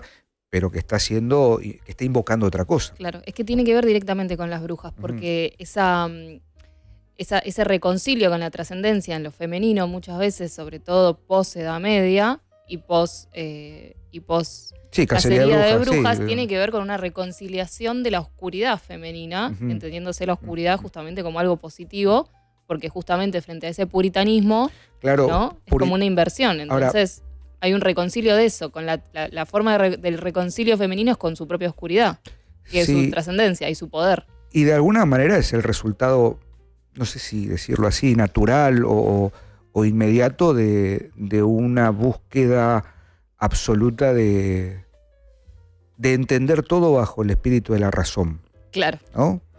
De una razón positiva, la razón positiva en realidad va a ser posterior, pero se está como cocinando esa cosa sobre todo, como decía Ángel Crespo, en los países reformados, claro. ¿no? Donde se ha perdido esa dimensión mistérica de lo sagrado y se ha optado por decir, bueno, si no está escrito, si no está literalmente expresado, bueno, no puede ser materia de fe, no es dogma de fe. Entonces eso va a derivar claramente en todo aquello que no ingrese dentro de los parámetros de esta razón puritana o de esta forma de entender el mundo puritano. De hecho, la película comienza, La Bruja de Robert Eggers, comienza con una expulsión de una sociedad extremadamente puritana hacia los limes, donde va a suceder lo terrible, porque no logran comprender la forma que esta familia tiene de relacionarse con la fe. Sí. ¿No? Hay una incomprensión que deriva justamente en la presencia del mal que acecha desde el bosque. Total. Bueno, en la filmografía de Palma está un poco todo esto porque él justamente reúne lo que es el pacto fáustico con el fantasma de la ópera en el fantasma del paraíso y hace una unidad de ambas cosas. Phantom of the Paradise. Y también está Carrie, que está retomando, no está retomando, pero hay toda una lectura del poder femenino en las películas de De Palma. Sí, sí, bueno. Carrie es por la excelencia en el sentido del mal, pero él después hace Fury, o de Fury, que es del lado del bien, que justamente es la chica del final a la que Carrie tira para abajo, ¿no? Ah, sí, es verdad, que saca la mano y... Totalmente. Y el inicio de Carrie, que están todas las chicas en el vestidor bañándose, ahí tenemos el fantasma del paraíso, Sí, es un frame de El martillo de las brujas. De Malleus, sí. Sí, que es un clásico checo, si mal no recuerdo. Sí. Sé ¿La película? Sí. No la vi. No sabía que era... Es un clásico de la Casa de Brujas. Pero incluso se puede pensar, visto así medio laxamente, que esa escena inicial de Palma, ¿no? En Carrie, sí. es una especie de aquelarre, incluso por el montaje. Están desnudas, sí, literalmente bañándose, moviendo en cámara lenta, ¿no? Es un poco lo que Eggers va a tomar en la escena final o en la secuencia final de La Bruja. Ese imaginario de, bueno, el danzar sin una cosa fija, pero que es un ritual de iniciación también, sí, que de hecho en Carrie hay una iniciación de sangre. Con la que culmina la secuencia inicial. Sí, la secuencia, totalmente. Uf, las ganas de hablar de Palma. Terrible. Ya hablaremos, porque siempre lo nombramos y... Es verdad. Y nunca lo dijimos tratamos una película... de Palma. Nunca elegimos ninguna. No, hay que hacerlo algún día. Pero bueno, de Palma. Hay algo que... Perdón, doctor. No, por favor, me encantó escucharlos perfectamente y me abrieron la mente respecto a algunas cosas. Nosotros insistimos muchas veces en el tema de que con la Edad Media, y seguramente hay alguien que nos esté escuchando y nos diga, ¿pero de qué está hablando esta gente? La concepción que se pierde en la Edad Media tiene hasta, yo diría, casi una fecha muy particular. Porque después de la destrucción de la Orden del Temple se producen una serie de cosas que son complicadas. Es decir, todos estos saberes estaban unidos. Hay una institución que desaparece, es perseguida y se disgrega. Esa disgregación generará un miedo de parte de la Iglesia Católica. Entonces vamos a salir a, ¿no es cierto? ¿Vamos a salir a qué? Vamos a salir a quemar todo lo que no sea dogmático, cuando hasta ese momento estaba todo adentro, obviamente, siempre que se respetasen determinados principios, ¿no?, fundamentales y claves. Y en segundo lugar, se les escapa también la posibilidad de que empiecen a nacer su gran enemigo desde el interior, ¿no? Porque no se olviden ustedes que el señor Martín Lutero no salió de un repollo. No fue que un día se levantó y dijo, uy, interpretemos la Biblia. No, paremos la mano. Estaban los valdenses ya hacía siglos que lo estaban haciendo, y valga decirlo que también, en el mismo sentido, apenas 80 años antes, un señor llamado Juan Hus había levantado a media Europa, ¿no?, contra el poder de la Iglesia, sobre la base de una lectura literal. Claro. Entonces, cuando decimos el fin de esto surge hacia el fin de la Edad Media y demás, quiero que me entiendan, o que nos entiendan, o ser claros, mejor dicho, humildemente. La alquimia, la teoría, todo esto estaba. No fue un invento del siglo XVI. Lo que pasa es que se lo leyó de otra manera. Y lo que se hizo en el siglo XVI empezó a asustar aún más. Entonces aparecen las respuestas, digamos así, como suelo decir yo, discúlpenme, histéricas, ¿no?, de las instituciones, claro, es decir, cuidado, entonces, ¿no?, opina, no, estamos, pum, listo, la miércoles, ¿no? Es decir, quemamos gente porque sí. De hecho, el gran desastre se va a cometer entre los siglos XVI y XVII. Va a ser la gran persecución de personas que estaban en la ortodoxia, en la mejor ortodoxia, y que, bueno, habían sido mal interpretadas totalmente. Cuando recién un oyente decía, hay algo del puritanismo y demás, sí, por supuesto. Puritanos que hicieron marca de una moral sobre todo una tradición, obviamente el concepto clave era la sexualidad. Entonces las mujeres, pobrecitas, olvidémonos. Y fíjense que cargan con toda esa, lo que contaba recién la condesa muy bien, con toda esta idea de sobre sí mismas, siendo lo oscuro, pero como los poetas malditos, ¿no? Siendo los poetas, porque hay que mostrar esto también. Ahí está todo también, perdón, Doc, el mundo y la visión del puritanismo de Estados Unidos en su periodo fundacional. La letra escarlata de Hawthorne, sí, no es otra cosa. Sí. De algún modo, un poco más, entre comillas, lavado, o si se quiere, pero está presente esa cuestión puritana en Washington Irving, en La leyenda de Sleepy Hollow, sí, que Tim Burton ha hecho una cosa interesantísima respecto de un relato que es totalmente pudo haber pasado al olvido, pero está toda esa cuestión de que en las primeras comunidades, Rip Van Winkle también, otro texto de esa época, cómo la sociedad norteamericana, sobre todo en sus momentos de fundación, está fuertemente marcada por eso. Y el cine, salvando todas las distancias, salda ciertas cuentas pendientes al respecto, pero sigue planteando este tema, ¿no? Eso está allí. Eso que decía el doctor, ¿no? Que se viene tejiendo y elucubrando desde fin de las cruzadas, bien dicho. Sí, claro. Uno empieza a trazar los vasos comunicantes, llega hasta esa época y sigue. Tanto es así que una película, como decía la condesa Fórmula 1, sigue planteando un tema que no parece tan lejano.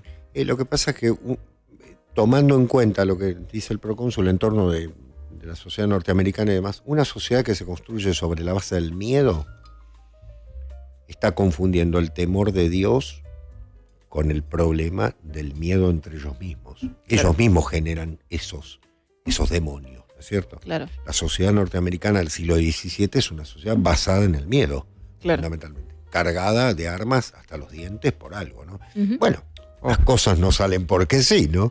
Es decir, lo que hoy viven es algo que tiene que ser herencia de aquello, ¿no? Ese puritanismo, las brujas de Salem y demás, la vieja historia y demás, no viene por nada, ¿no? No nació, no está esto en una sociedad en Andalucía, ¿no? Claro, ¿dónde era específicamente? Bueno, si les parece, vamos a hacer el segundo corte. Muy bien. De la tarde.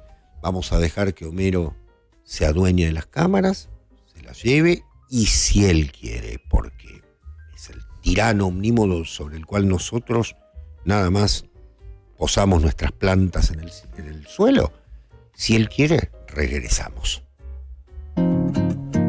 Bueno, ustedes saben que cuando llega la música brasileña, estamos abriendo el último bloque de Reporte Minoritario.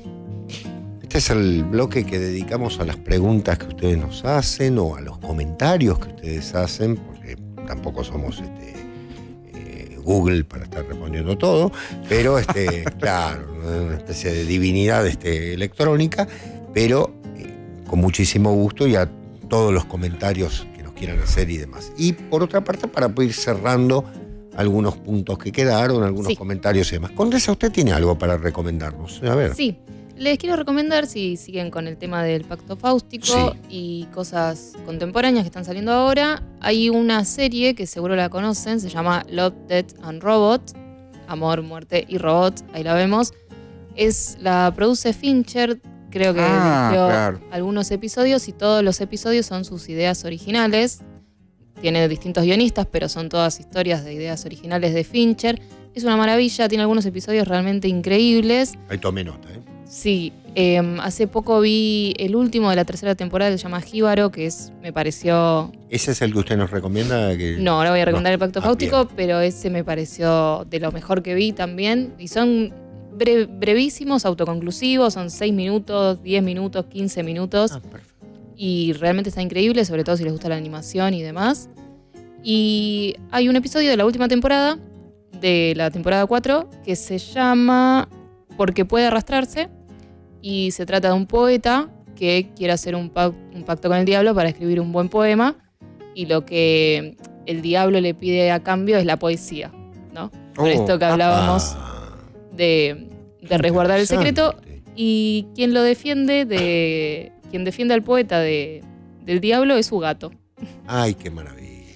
Así que se lo recomiendo muchísimo. Animal brujeril también, ¿no es cierto? Por supuesto, claro, el gato tiene como una conexión con entidades angélicas, entonces exacto, muy bien. Resguarda este poeta. Exacto. Así que se los recomiendo, dura 10 minutos. 10, perfecto. Esto está en la... En la N. Correcto. Sí. El suplemento cultural de Clavín. El diario Chavín. A mí me quedó dando vueltas una... A ver, por supuesto, con muchas pinzas hay que tomar esto, porque entiendo que no es fácil el tema, etcétera. Pero hay una novela de Arturo Pérez Reverte que se llama El Club Dumas, que tuvo una adaptación cinematográfica. si no recuerdo mal, en el 2003. La séptima, no sé qué. La novena puerta. La novena puerta. De Polanski. De Polanski. Buenísimo. Que ya había coqueteado un poquito con el tema. Bueno, coqueteado es una forma muy elegante y bastante. Bien. Estuvo de más eso. Con el tema de lo demoníaco, bueno, como sabrán. Después me dicen a mí. La esposa de Roman Polanski, Sharon Tate, fue asesinada en un ritual satánico por Clan Manson y demás. Bueno, todo que está bastante bien planteado ese tema y todo ese universo, ese mundo en la última película de Tarantino, ¿no? Érase una vez en Hollywood. Pero ya Polanski está como tocado por ese tema. Cornisa Moment pone el tumba podcast totalmente. Gracias. Cornisa. Sí. Entonces tiene la cosa ahí de El bebé de Rosemary. Claro. Y en la novena puerta está también el elemento, ¿no? Este libro misterioso, el de lo melanicón que tienen que está el personaje de Johnny Depp que hace de Dean Corso, el bibliómano y el especialista en libros ocultos y demás, que hace el recorrido y que va buscando, el libro es falso, ¿no? Pero gira siempre en torno de estas sociedades secretas que piensan que van a conseguir una cosa, no sé cuánto, y el final de la película tiene que ver con algo que se viene anunciando, y tac, ¿no? Se da el pacto finalmente, vehiculizado por una mujer en este caso. Sí. Está ahí medio vampírica también. Medio vampírica, sí, por cierto. Y hace poco vi 1978. No la vi. Bueno. ¿Quiere que hablemos un poquito? No voy a spoilear. Claro, no la vi, no voy pero a spoilear por si la quieren ver. Película argentina. Película argentina de terror. De zombies, ¿no? Sí y no. Ok. Ni, digamos. Hay algo que tiene que ver con el tema de hoy. Okay. Es muy interesante. Ajá. Okay. Y que, perdón, el contexto histórico. El contexto histórico, 1978, claro, estamos hablando de. Incluso la película sucede en la noche de la final del Mundial, de Argentina 78, claro, en un centro clandestino de detención. Y bueno, a ver, es un clásico. No es un clásico de la literatura ni de la. Pero la representación de la época está tomada como paradigmáticamente de todo lo que ya hemos visto, incluso en La noche de los lápices, en infinidad de adaptaciones y de representaciones fílmicas de esa época tan terrible y oscura de la historia argentina. ¿Correcto? Bien. Ahora, la película atraviesa por esa noche, literalmente desde el terror que produce la tortura y el secuestro de estudiantes y de supuestos militantes de las paramilitares y qué sé yo cuánto, y hay un hecho que rompe con esa lógica y el terror se invierte.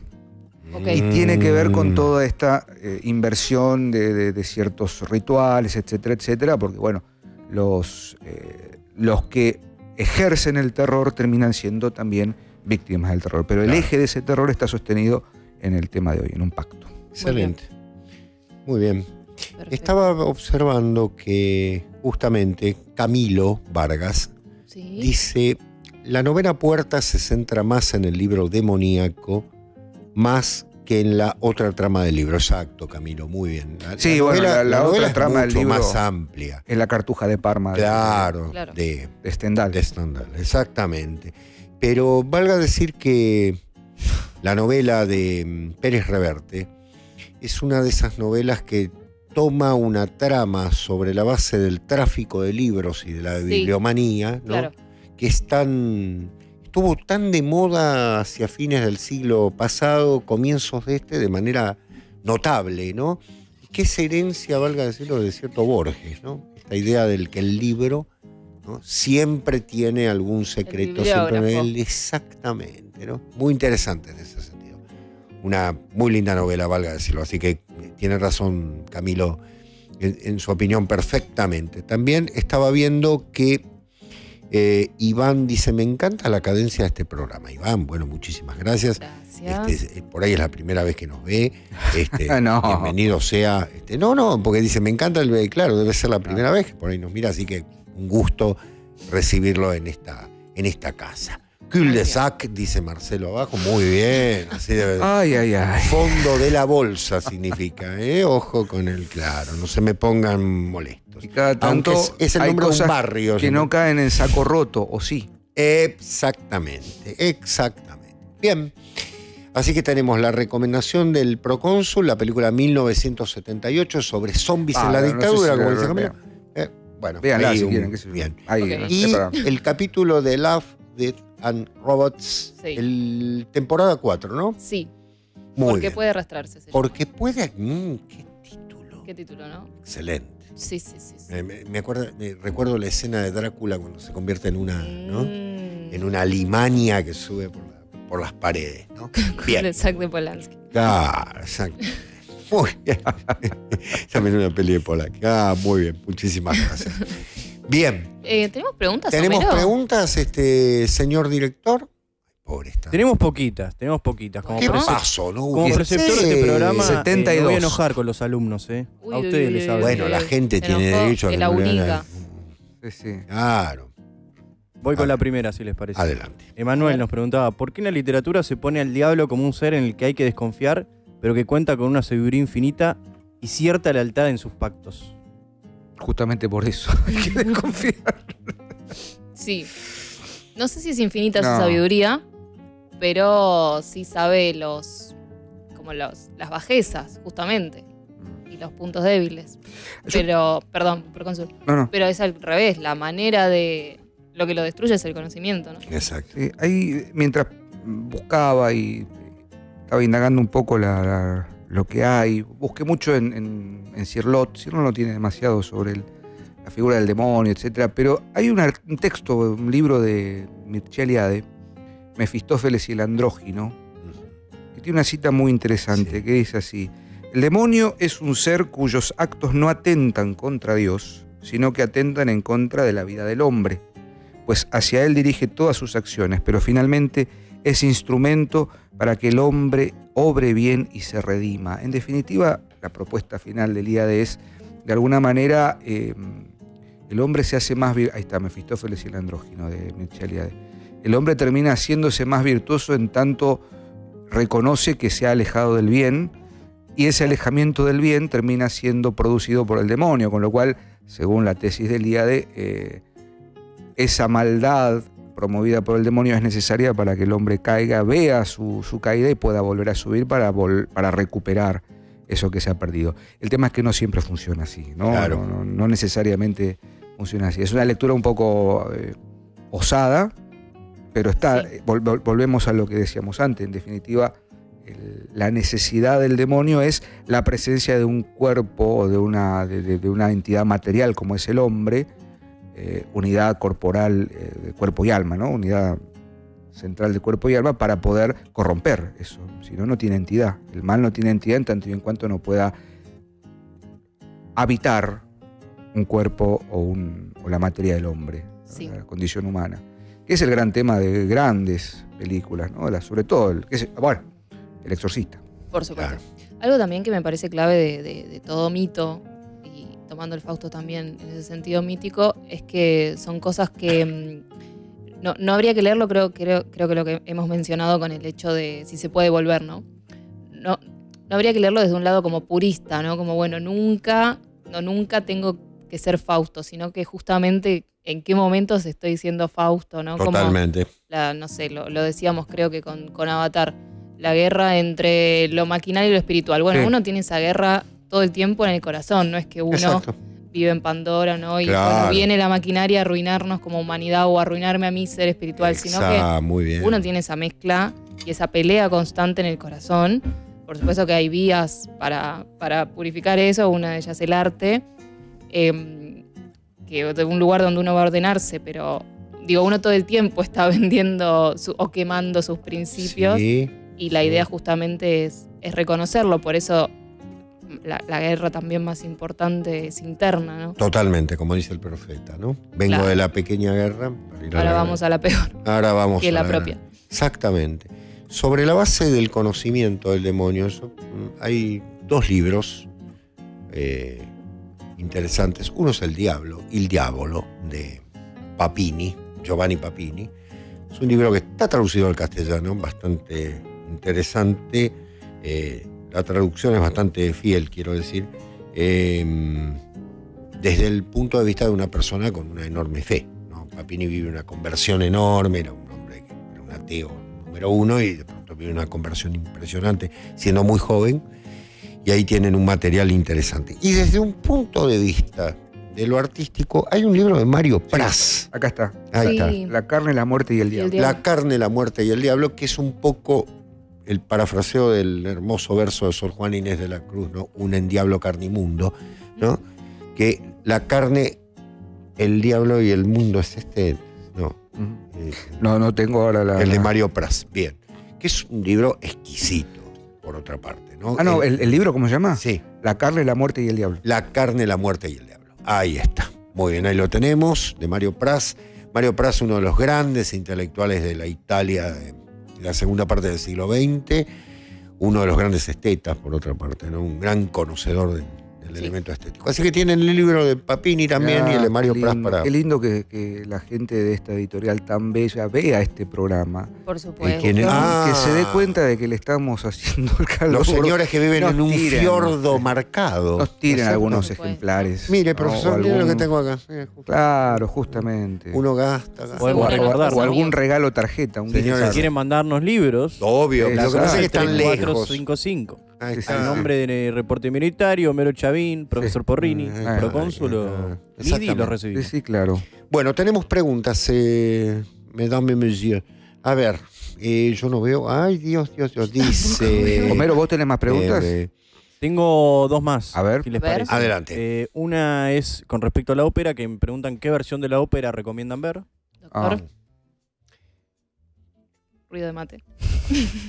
Hay Toma una versión que grabó, porque el rol femenino es muy interesante, que grabó, si no me equivoco, Regina Crespin, ¿no?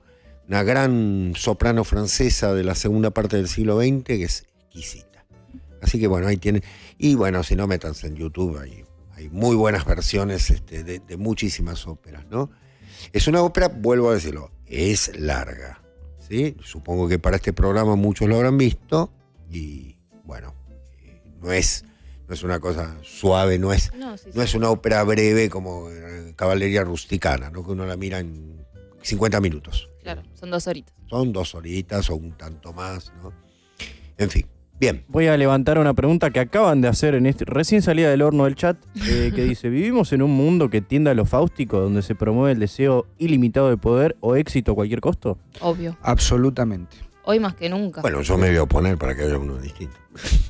Sí, totalmente. Sí, totalmente. y sobre todo en épocas donde las civilizaciones tienden a perder su espíritu trascendente y todo es material, obviamente que sí. Totalmente. Bueno, volvemos a la frase de Baudelaire de siempre, ¿no? Ya nos engañó, entonces ahora es más fácil el pacto. No tiene que aparecer con sangre, cortarse las venas. Ahora aparece en forma de cookies, Claro. ¿no? Digo, de algún modo, a ver, por supuesto, qué sé yo. Aceptar las cookies, ¿no? Uno quiere es un poco osada pero claramente uno está aceptando, yo ni idea lo que son, bueno, más o menos uno sabe lo que es, pero yo quiero leer una noticia de Pirulo, quiero entrar a una página X donde, bueno, Twitter, ¿no? Pero esta cuestión de acepta las cookies porque vamos a meternos a ver sus datos. Y uno a veces, por no... Hay algunas que te permiten gestionarlas, no sé qué, pero yo creo que Sí. en el fondo es toda una gran forma de seguir buscando el interés del usuario para Claro. luego ofrecerle mayores cercanías a la búsqueda que uno está haciendo, ¿no? Por eso el algoritmo y yo qué sé. Pero un poco como decía el doctor en una de sus intervenciones anteriores, esta cosa de, bueno, yo te pongo un chip acá. Yo tengo un amigo que escribió una novela cuya autora es Gloria Inés Chelcisdeo, que le dice el chip palmario, ¿no? Es decir, el teléfono termina siendo... Falta que tengamos un dispositivo. Bueno, está Ujú. Que sí. El brazalete, por decirlo de una falta manera. nomás que uno empiece a decir, bueno, ya lo quiero incorporado. Y de alguna manera, y de tantas otras, una forma de pactar. Sí. Pactar, es decir, bueno, acepto, porque tampoco vamos a ponernos totalmente solemnes y decir, no, porque contra la máquina, ya lo hemos dicho, ya hicimos un programa sobre ello, Sí. etcétera. Simplemente el uso a conciencia también, saber que hay una dimensión equivocada Ujú. de esa aceptación, ¿no? En tanto y en cuanto asumamos eso, bueno, no estamos tan expuestos a la manipulación, entre otras cosas. Exactamente. Sobre la base de un principio que es te doy más libertad. Allí viene un tema que, bueno, nos llevaría muchísimo tiempo desarrollar, pero sobre la base de que nunca vamos a perder la libertad. Somos más libres, tenemos más tiempo, ¿no? Yo recuerdo que a fines del siglo XVIII se dijo, la máquina va a venir a dar tiempo para que el ser humano lea y sea, ¿no? y se conecte con el arte y demás. Bueno, en fin, terminaron trabajando 20 horas para sostener las máquinas, ¿no? Que había que hacerlas producir el doble de lo que producían. Y hay algo que tiene que ver también con este pacto fáustico, que es la necesidad de abrir la boca. Upa, ay, Dios. Menos mal que son y 43, ya no. Sí. No hay necesidad siempre. A veces hay que mantenerse en silencio y demás. Yo de este tema no sé tanto. Me callo, escucho, aprendo. Tal vez me ordena una idea y demás.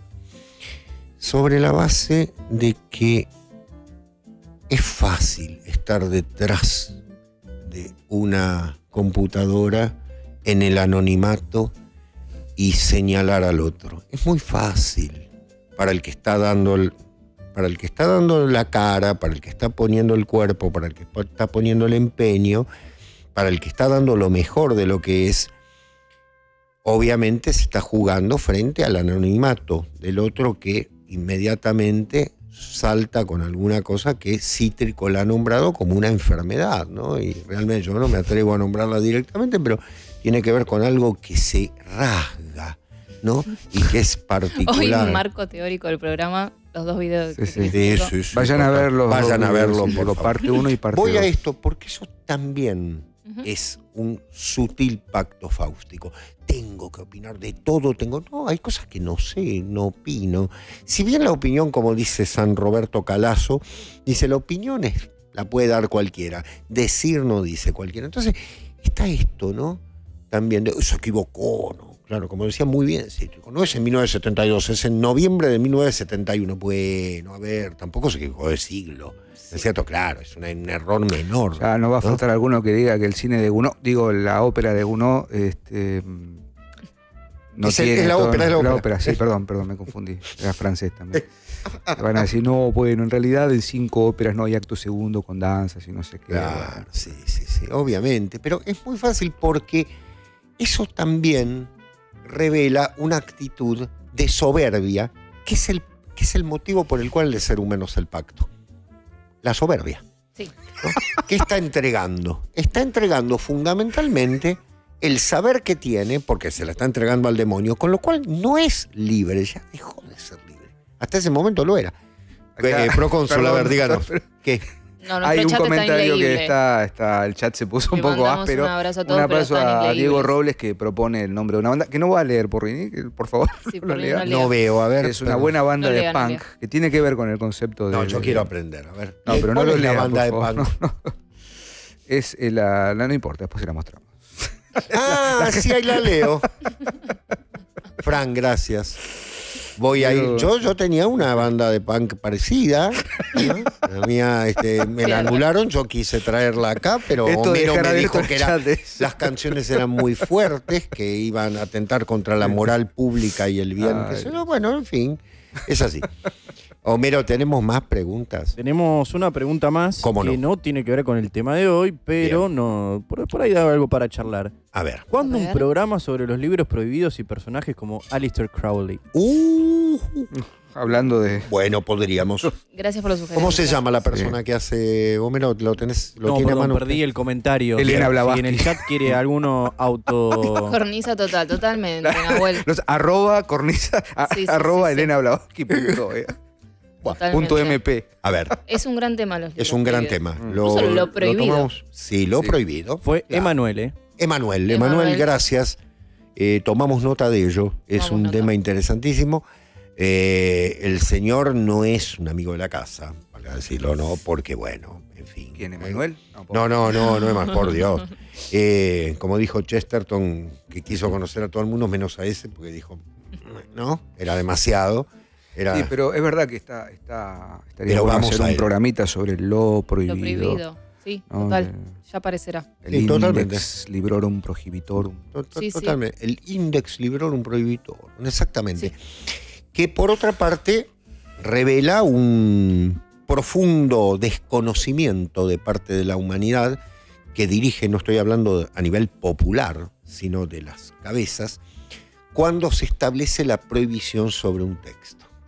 Porque el hecho era el siguiente: esos textos, en muchos casos, ponían en condicionamiento la autoridad. Y es interesante siempre que se ponga en discusión esa temática. Obviamente no para que todos opinemos, ¿no? Porque obviamente de discusiones teológicas muy elevadas tal vez no podamos participar, que lo discutan los teólogos, ¿no? En ese sentido. Con lo mismo que, no sé, en la Academia de Medicina, no voy a entrar yo y, no, el fémur no puede ser operado así. Claro, qué autoridad tiene usted, me van a decir. Me salió obviamente. medio Mario Bungesco el dono.